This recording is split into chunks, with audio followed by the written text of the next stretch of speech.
আউযু বিল্লাহি মিনাশ শাইতানির রাজিম। বিসমিল্লাহির রহমানির রহিম।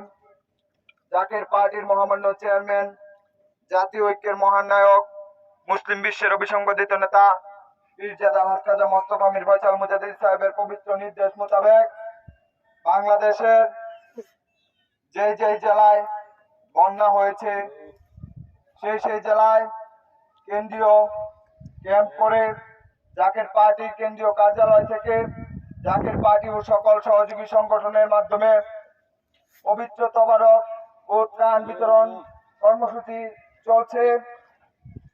আজকে সিলেট, মৌলভীবাজার, রাজনগরে যে বন্যা হয়েছে, জাকের পার্টির মহামান্য চেয়ারম্যান সাহেবের পবিত্র নির্দেশ মোতাবেক জাকের পার্টি মৌলভীবাজার জেলা জাকের পার্টি সকল নেতা কর্মী, জাকের পার্টি ও সকল সহযোগী সংগঠন ঐক্যবদ্ধভাবে রাজনগরে এসেছে মানুষকে ত্রাণ দেওয়ার জন্য এবং তবারক দেওয়ার জন্য।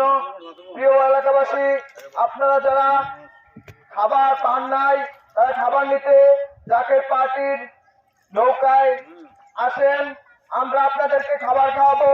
জাকের পার্টির মহামান্য চেয়ারম্যান সাহেব আশ্রয়হীনকে আশ্রয় দেয়, রোগীকে চিকিৎসা দেয়, বেকারত্বকে চাকরি দেয়। জাকের পার্টির মহামান্য চেয়ারম্যান সাহেব 1989 থেকে 1989 সালের আগে 98 বন্যায় তৎকালীন জাকের পার্টির চেয়ারম্যান বাংলাদেশে দুর্যোগপূর্ণ যে অবস্থা হয়েছিল, তখন থেকে জাকের পার্টি আজকে থেকে নয়, জাকের পার্টি 35 বছর আগে থেকে মানুষের পাশে আছে। আনুষ্ঠানিকভাবে 34 বছর ধরে জাকের পার্টি দেশবাসীর পাশে আছে। তাই সকলে আসেন, আপনাদের যা যা কিছু আছে নিয়ে আসেন, তবারক নিয়ে যান এখান থেকে এসে।